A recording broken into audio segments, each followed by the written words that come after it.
सोलापूरहून नागपूरला जाणाऱ्या ट्रॅव्हल्सला अपघात, 25 प्रवासी जखमी। हिवरी गावाजवळ पहाटे 4 वाजता घडली घटना। सोलापूरहून नागपूरला जात होती ट्रॅव्हलचा समोरचा भाग अक्षरशः पूर्ण उडाला।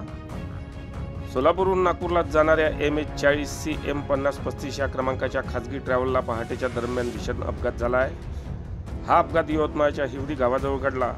मिळालेल्या प्राथमिक माहितीनुसार रॉंग साईडने येणाऱ्या बोलेरो वाहनाला वाचवण्याच्या प्रयत्नात ट्रॅव्हल्सला अपघात झाला। या अपघातात 25 प्रवासी जखमी झाले असून त्यांना तातडीने यवतमाळच्या वसंतराव नाईक शासकीय वैद्यकीय रुग्णालयात उपचारासाठी दाखल करण्यात आलं आहे। काही प्रवाशांची प्रकृती गंभीर असल्याची माहिती आली आहे।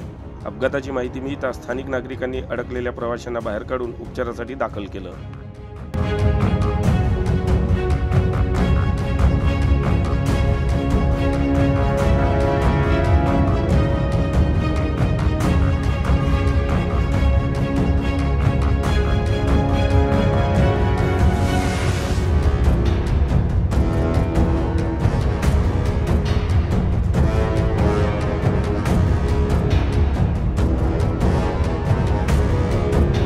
बातम्यांशी अपडेट राहण्याकरिता आजच आमच्या चॅनलला सबस्क्राइब करा आणि बेल आयकॉनवर क्लिक करा।